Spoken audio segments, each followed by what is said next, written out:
A ver, imaginemos esta situación por un momento. Abril de 2026. La provincia de Córdoba, en Argentina, acaba de cerrar un acuerdo internacional gigantesco. Un acuerdo muy importante. Exacto. Una inyección de 50 millones de euros, nada menos. Y el objetivo, sobre el papel, suena espectacular. Es para instalar tecnología verde de última generación en todo su sistema de salud pública. Claro, estamos hablando de eficiencia a nivel europeo. Sí, paneles solares, climatización inteligente, edificios sustentables, o sea, un triunfo absoluto de la gestión pública orientada al futuro, ¿no? Totalmente. Visto desde fuera, es el escenario ideal. Pero, y aquí viene el golpe de realidad. Si nos movemos solo unos pocos kilómetros dentro de esa misma provincia, la imagen cambia de una manera que es, casi violenta. Es un contraste brutal. Un intendente local sale a anunciar que congela su propio sueldo y el de todo su gabinete. ¿Por qué? Porque el municipio simplemente no tiene fondos para operar el día a día. Plata básica para funcionar, digamos. ¡Exacto! Las fuentes que revisamos documentan que los vecinos, la gente del barrio, tiene que organizar colectas para comprar insumos básicos, o sea, gasas, alcohol, y los quirófanos del hospital municipal están cerrados. Lo fascinante aquí es que es una fractura en la realidad administrativa que parece sacada de una novela distópica. ¡Wow! Sí, tal cual. Fíjate que tenemos una arquitectura financiera global, muy sofisticada, operando en el mismo ecosistema institucional, en la misma provincia, donde faltan insumos básicos para la asistencia social diaria. Es increíble. Bueno, bienvenidos a un nuevo análisis profundo. Nuestra misión hoy es sumergirnos precisamente en esta compleja y francamente contradictoria realidad del financiamiento de la salud pública. Que no es un tema sencillo, claro. Para nada. Y para no quedarnos en conceptos abstractos de economía, vamos a utilizar este caso de estudio cordobés. Nos estamos basando en 3 reportes muy reveladores del medio local BA Noticias. Reportes que salieron entre octubre del año pasado y abril de este año. Exacto. Así que la gran paradoja que vamos a desarmar hoy es cómo coexisten los millones verdes internacionales con la extrema austeridad de un municipio que apenas llega a fin de mes. Y para entender esta dinámica hay que abandonar la idea de que la política pública es un bloque uniforme, no. Totalmente. Es necesario analizar los mecanismos de cómo se mueve el dinero en el nivel macroeconómico que involucra estos grandes fondos climáticos y contrastarlo con la cruda mecánica contable en la trinchera, digamos, de un hospital municipal. Empecemos por ese nivel macro entonces. Hablemos de los famosos 50 millones de euros. A ver, los detalles de ese número son clave. Sí, porque el primer reporte detalla que estos fondos provienen de la Agencia Francesa de Desarrollo y del Fondo Verde para el Clima. Pero a mí lo que me hace ruido inmediatamente son las condiciones de este acuerdo. O sea, no es un cheque en blanco. No, nunca lo es en este nivel de financiamiento. Las fuentes indican un plazo de devolución de 15 años con 5 años de gracia. Entonces mi primera pregunta es, ¿cómo justificas endeudar a una provincia a 15 años por tecnología ecológica cuando tienes hospitales locales en emergencia operativa hoy mismo? Bueno, es que ahí está el tema. El mercado de crédito internacional no funciona como un cajero automático para emergencias locales. Claro. Estos fondos están estrictamente estructurados bajo un programa llamado Be Cool, que es una iniciativa fuertemente impulsada por Francia y Alemania. El capital europeo tiene un mandato innegociable, que es promover la eficiencia energética y la adaptación climática en edificios públicos. O sea, no prestan dinero para pagar sueldos atrasados. ¡Wow! Prestan dinero para mitigar emisiones de carbono. Es otro objetivo completamente distinto. Pero a ver, frena ahí. Porque hay un detalle técnico en las fuentes que me dejó perpleja. El reporte menciona que se exige constituir una cuenta de garantía en el exterior. Sí, por 3,5 millones de euros. Exacto. ¿Y que eso se paga con el primer desembolso? O sea, ¿me estás diciendo que piden dinero prestado para, de inmediato, dejarlo bloqueado en una cuenta en otro país? Es una mecánica súper habitual en el mundo financiero, aunque claro, resulta irónica para el ciudadano común. Me parece una locura. Funciona como un seguro de riesgo soberano. Las agencias europeas saben perfectamente que le prestan a una jurisdicción en un contexto macroeconómico, digamos, volátil. Bastante volátil, sí. Entonces exigen que una parte de ese propio préstamo quede inmovilizada en una cuenta internacional controlada por ellos mismos. O sea, por las dudas. Exacto. Si la provincia se atrasa en una cuota dentro de, no sé, 7 años, el prestamista se cobra automáticamente de esa cuenta de garantía. O sea que pagamos intereses por un dinero que no podemos usar solo para demostrar que somos confiables. Tal cual. Es el peaje de entrada al financiamiento internacional. Increíble. Y a cambio de aceptar esas reglas, el gobernador provincial, Martín Yariola, argumenta en las fuentes que esta modernización va a reducir el consumo energético de los hospitales en más de un 40%. Un ahorro gigantesco. Esa es la lógica. Bajar los costos fijos de electricidad hoy para liberar recursos mañana. Ok, vamos a analizar esto con una imagen más cotidiana. La analogía que se me viene a la mente es la de una familia que decide sacar una hipoteca larguísima, a 15 años. A ver. Sí, sacan el préstamo para instalar paneles solares de última generación y ventanas de triple vidrio térmico en su casa. Financieramente, a largo plazo, la casa se revaloriza muchísimo y la factura de luz cae en picada. Claro. Entonces, es una decisión brillante desde lo económico. Lo es. Pero el conflicto estalla cuando, mientras los técnicos instalan los paneles solares brillantes en el techo, los habitantes de la casa bajan a la cocina, Sí. abren la heladera y descubren que no hay dinero para la comida de esta semana. Exacto. Y no puedes ir al Banco Europeo a pedir que te dejen usar el dinero de los paneles para comprar un sachet de leche. Imposible. Eso es lo que en la jerga se llama fondos etiquetados. O sea, no se pueden tocar para otra Tienen cosa. un candado legal. Y esta es la fricción central entre la transición energética, que domina toda la agenda geopolítica actual, y las necesidades urgentes de la base social. Ujú. Un hospital energéticamente eficiente es un logro estadístico espectacular para un reporte climático, sin duda, Claro. pero no soluciona la falta de gasas en la sala de emergencias a las 3 de la mañana. Y esa falta de gasas nos obliga a aterrizar en el nivel micro. Viajemos directamente a la falda en abril de 2026. Bien, vamos al terreno. Aquí, el intendente Javier Diminger acaba de implementar lo que él mismo define en las fuentes como un estricto plan de austeridad. Un ajuste, básicamente. Y los números del reporte son duros, ¿eh? Se anuncia el congelamiento absoluto de los sueldos políticos desde enero hasta diciembre de este año. Todo un año. Todo un año. Los ingresos brutos de los concejales y directores rondan los 2,6 millones de pesos, los secretarios 3,9 millones y el intendente unos 4,5 millones. Si conectamos esto con el panorama general, cabe aclarar que sus montos son brutos. Claro, en mano es menos. Bajan considerablemente con los descuentos impositivos y jubilatorios. Pero lo verdaderamente alarmante aquí no es la cifra nominal de esos sueldos, sino el contexto inflacionario. Ujú. En la misma entrevista, el intendente estima que están operando con una inflación en torno al 31%. Lo cual convierte a este congelamiento en otra cosa completamente distinta.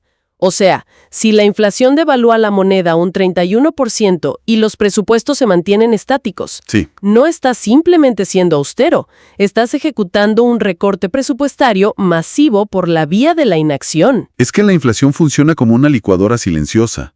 Y el reporte subraya que el Hospital Municipal de La Falda recibe exactamente los mismos fondos que el año anterior. Wow. En términos de poder adquisitivo real, eso implica que el hospital tiene un tercio menos de capacidad de compra. Menos plata para todo. Para medicamentos, mantenimiento, contrataciones, todo cae en relación al año pasado. Y las consecuencias operativas que reportan las fuentes son súper alarmantes. El municipio admite abiertamente que el hospital subsiste gracias a los aportes y donaciones de los vecinos. O sea, caridad comunitaria para mantener un hospital público. Así de crudo. Sumado a eso, los quirófanos locales no van a funcionar hasta diciembre. Una locura. Sí, cualquier cirugía depende ahora de convenios con un centro externo, el SEM, y son acuerdos que se tienen que renovar cada 3 meses con una incertidumbre total. Claro. Pero la frase que usa el intendente Diminger en la entrevista y que me parece letal es que los grifos de la provincia están cerrados. Esa es la metáfora clave de toda esta crisis. Sí, y como evidencia empírica, señala que el programa provincial de leche lleva 6 meses interrumpido. 6 meses. Entonces, ¿cómo funciona esta dependencia? Porque si la provincia recibe 50 millones de euros de Francia, cierra el grifo de la leche en La Falda. Porque, volviendo a la metáfora, pertenecen a cañerías fiscales completamente distintas. A ver. Como analizamos recién, los euros internacionales no pueden usarse para gasto corriente. ¿Tienen el candado? Exacto. Y en paralelo, la recaudación interna, que es la que sí compra leche y paga salarios, se ve golpeada por el estancamiento económico del país. Claro. Los municipios en Argentina no imprimen moneda y tienen una capacidad muy limitada para tomar deuda por su cuenta. Dependen de arriba. Dependen de lo que se llama coparticipación, es decir, fondos que recauda la nación, envía a la provincia y la provincia, digamos, gotea hacia los municipios.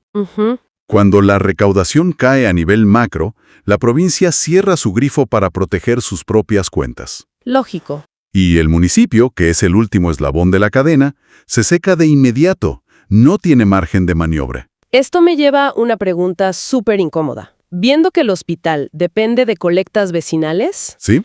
que el quirófano está clausurado hasta fin de año y que un programa nutricional básico como el de la leche lleva medio año suspendido, ¿en qué momento cruzas la línea? ¿A qué te refieres? ¿A cuándo deja esto de ser un, entre comillas, plan de austeridad fiscal para convertirse directamente en una parálisis operativa disfrazada de prolijidad contable? Esa es una pregunta súper válida y expone el límite real de la administración pública.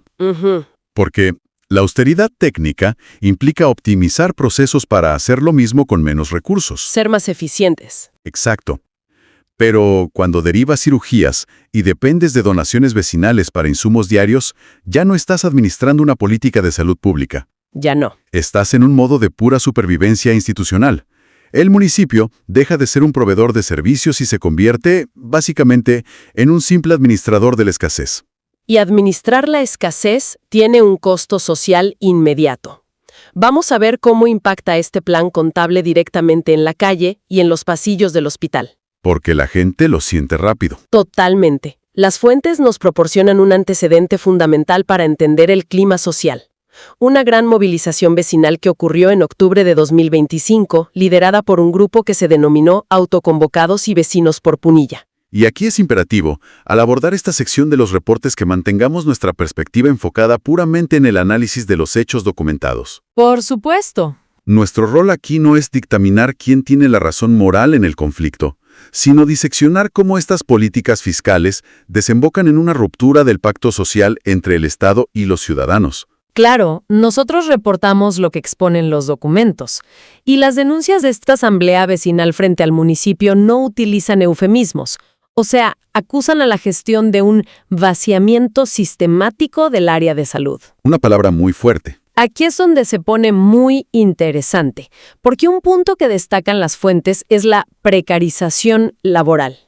Denuncian que hay profesionales médicos con más de 10 años de antigüedad trabajando bajo contratos que los vecinos califican como basura, apuntando específicamente a la figura del monotributista. Claro. Para alguien que escuche esto y no esté inmerso en la burocracia laboral de la región, ¿qué implica exactamente que un médico de guardia sea monotributista? Implica una vulnerabilidad laboral extrema.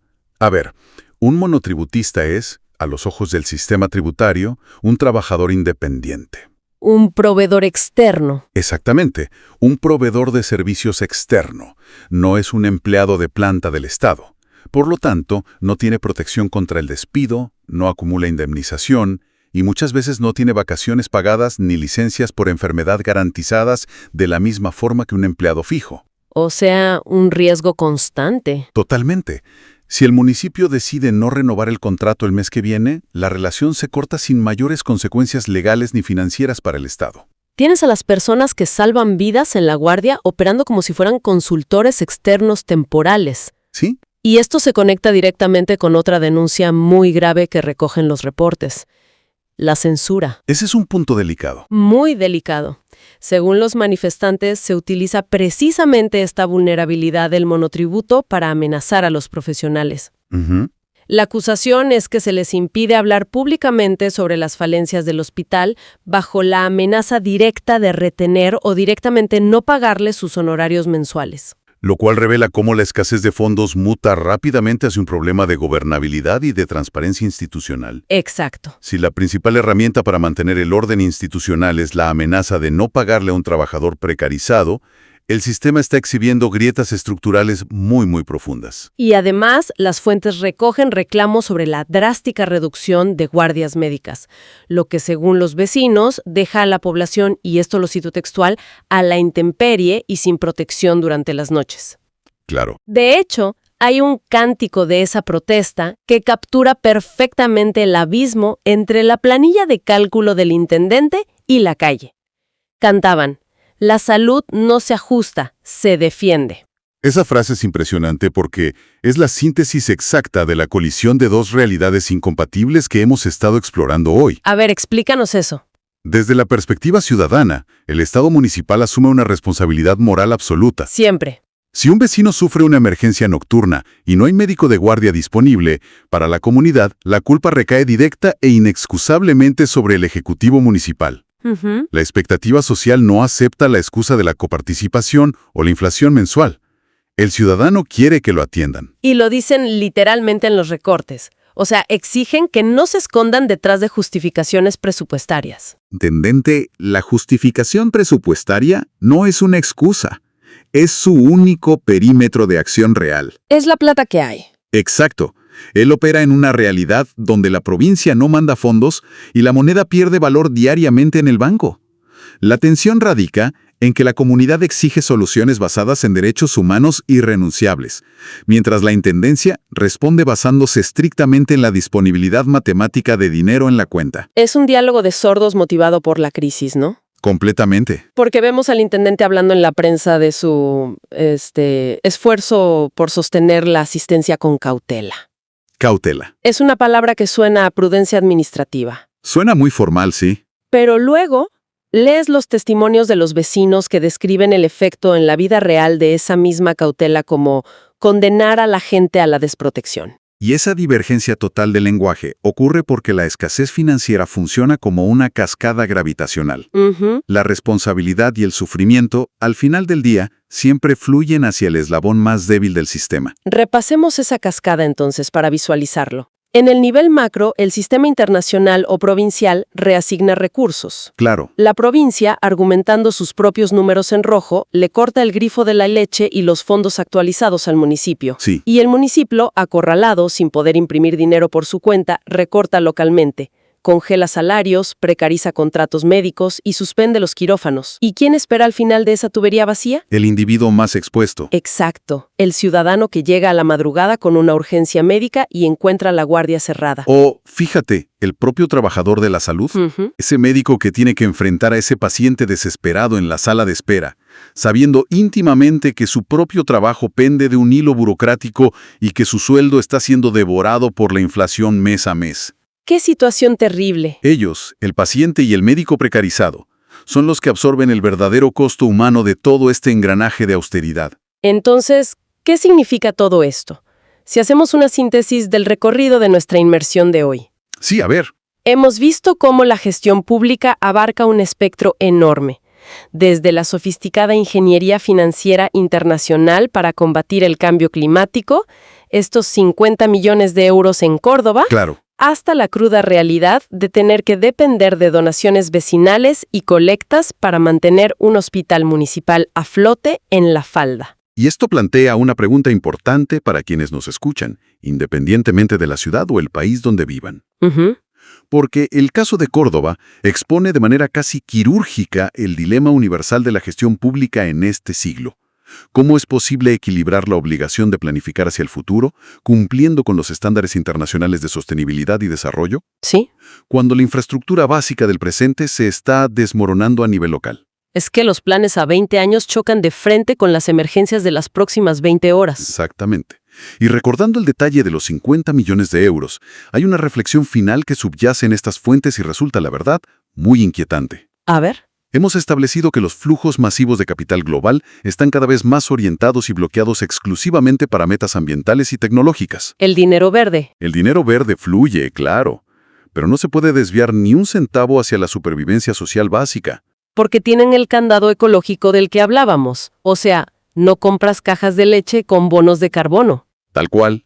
Entonces, si extrapolamos esta tendencia y la pensamos a futuro, Ujú. Es posible que nos dirijamos a un futuro cercano donde las ciudades presuman de hospitales públicos que son maravillas arquitectónicas, o sea, con emisiones cero de carbono, techos cubiertos de paneles solares relucientes y sistemas de ventilación inteligente. Sí, hermosos edificios. Hermosos, pero donde no haya presupuesto operativo para pagarle un salario digno a los médicos y enfermeros que deben trabajar en su interior. ¡Wow! Un cascarón tecnológico brillante, impecable por fuera, pero vacío de la capacidad humana necesaria para salvar vidas. Es el contraste definitivo. Totalmente. Observamos un sistema de salud que, visto desde el panorama global en una planilla de Excel, es verde, eficiente y financiable. Pero cuando nos acercamos a la trinchera municipal con lupa, vemos que depende de que un vecino done un paquete de gasas. Una paradoja total. Bueno, con esa imagen tan dura pero reveladora, cerramos nuestro recorrido de hoy. Muchísimas gracias a toda la audiencia por acompañarnos a desentrañar las piezas de este rompecabezas administrativo y por animarse a explorar con nosotros la complejidad que siempre se esconde detrás de los titulares. Nos encontramos en el próximo análisis profundo.